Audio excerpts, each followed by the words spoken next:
छात्रों नमस्कार।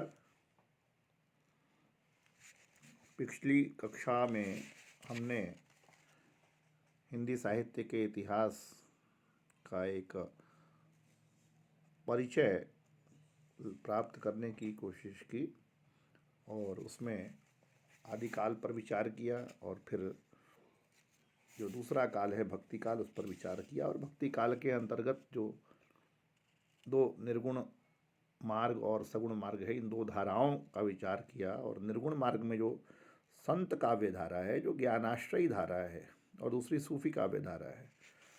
तो संत काव्य पर हम विचार कर रहे थे, उनकी विशेषताओं को देख रहे थे और हमने कई विशेषताओं का पिछली कक्षा में अध्ययन भी किया था।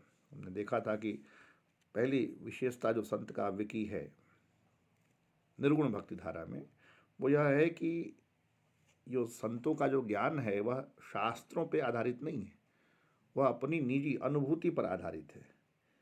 क्योंकि कवि जो संत हैं इस काल के वे कम पढ़े लिखे हैं, किताबों से कम जुड़े हैं, शास्त्रों का ज्ञान उनको कम है, अधिकांश तो अनपढ़ हैं उनमें।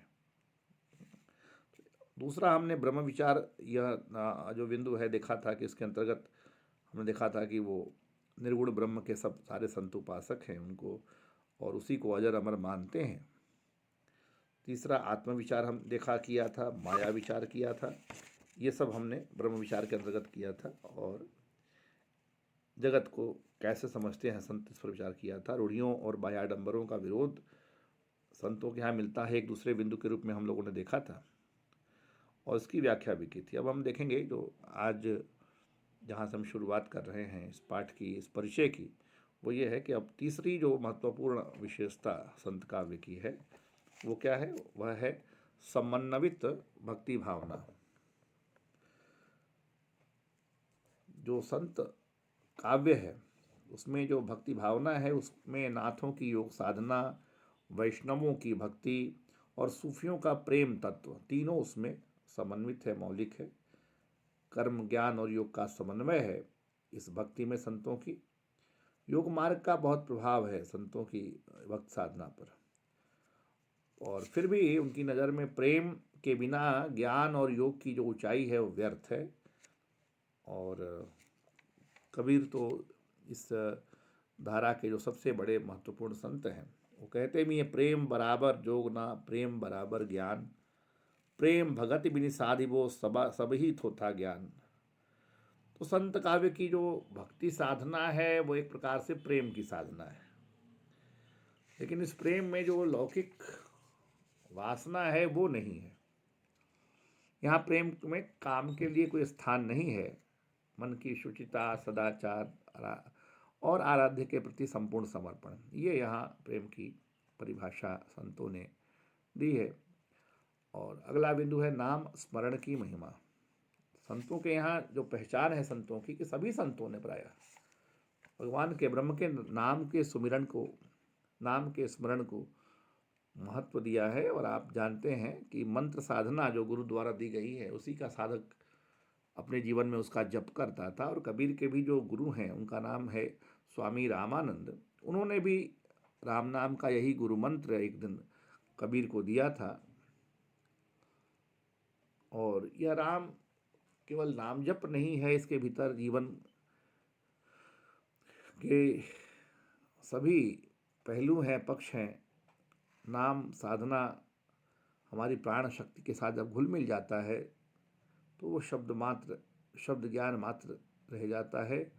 इसीलिए नाम स्मरण तन मन स्मरण से एकाग्र होकर ही किया जा सकता है। और अगर आप अनमने मन से अगर नाम स्मरण करते हैं तो उसको संत आडंबर कहते हैं। संतों ने उसकी निंदा भी की है। कबीर कहते हैं कि माला तो कर में फिरे, जीभ फिरे मुख माही, मनुआ तो चहुँ दिस फिरे, यह तो सुमिरन नाही।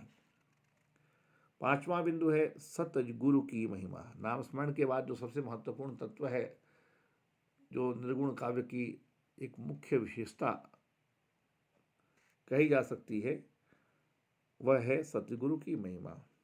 गुरु की महिमा का गान यहाँ सर्वत्र है और यूं तो गुरु की महिमा का गान हर विश्व में हर जगह है, लेकिन यहाँ संत साहित्य में, संत काव्य में, संत काव्य धारा में गुरु के महात्म्य पर बहुत अधिक लिखा गया है, क्योंकि जो प्रेरणा स्रोत हैं इनके पुराने सिद्ध जैन नाथ साहित्य, वहाँ भी इसकी चर्चा आती है। गुरु तत्व की महिमा का वहाँ जबरदस्त बखान है। और कहते हैं कि द्रविड़ प्रदेश से कर्नाटक और महाराष्ट्र से होती हुई जो भक्तधारा हिंदी देशों में प्रवाहित हुई है, वह अपने मूल रूप में ही गुरु महात्म्य ज्ञान लेकर ही आई है।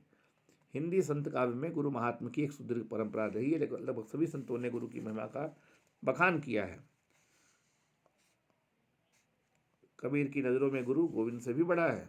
गुरु गोविंद दो खड़े, काके लागू पाए, बलिहारी गुरु आपनी, गोविंद दियो बताए।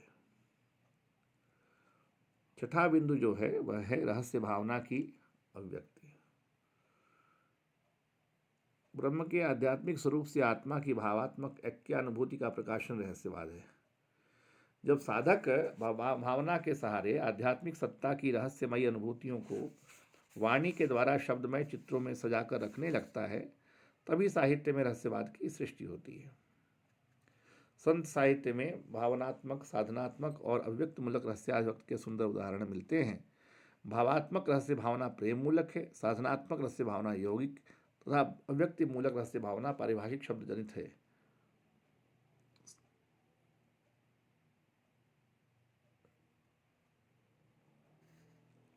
आगे हम देखते हैं कि संत साहित्य में भावात्मक रहस्य भावना प्रेम मूलक है। कबीर के काव्य में जगह जगह हम इसको देख सकते हैं। दूसरी जो विशेषता संत काव्य की है वह है शांत और श्रृंगार रस की धारा है। सुंदरदास जैसे संतों को छोड़कर सभी संत काव्य शास्त्रीय रस मीमांसा से अनभिज्ञ थे, परिचित नहीं थे। इसीलिए उन्होंने जो अपना काव्य लिखा है उसमें शिल्प पक्ष के बाह्याडंबरों से बचकर अपनी अनुभूति को सीधे सीधे व्यक्त किया है। और इसीलिए पूरे संत काव्य में जो साधारणीकरण का गुण जो है वह विद्यमान है। और प्रधानता अगर हम कहें तो कौन सा रस है संत काव्य में, तो हम श्रृंगार रस को कहेंगे, उसके बाद शांत रस को कहेंगे, उसके बाद श्रृंगार रस का नाम आता है। और संतों की इन भावनाओं में संयोग और वियोग श्रृंगार के अनुपम चित्र मिलते हैं। आठवीं विशेषता जो है वो सदुक्कड़ी भाषा। संतों ने अपना जो सारा जो अपना अनुभव है वो आम जन की बोली में अपना सारा साहित्य रचा है, प्रकट किया है, व्यक्त किया है। क्योंकि उनका एक दृष्टिकोण है भाषा को लेकर के, संस्कीरत है कूप जल, भाषा बहता नीर, भाषा सदगुरु सहित है, सत मत गहिर गंभीर।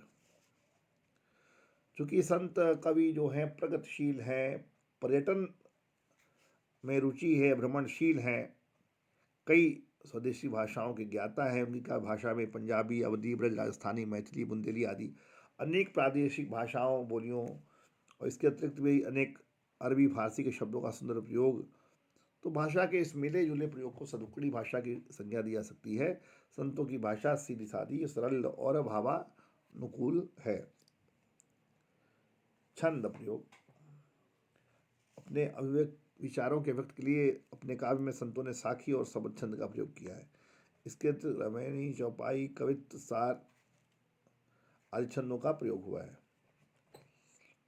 अलंकारों का संत काव्य में बहुत सहजता से प्रयोग मिलता है। सहत्व की नहीं, अहेतु की सहजता से अनायास अलंकार उनके काव्य में चले आते हैं। और जो संतों के रूपक बड़े जीवंत हैं, यथार्थ परक हैं। प्रतीक योजना भी परंपरागत प्रतीकों से पृथक है।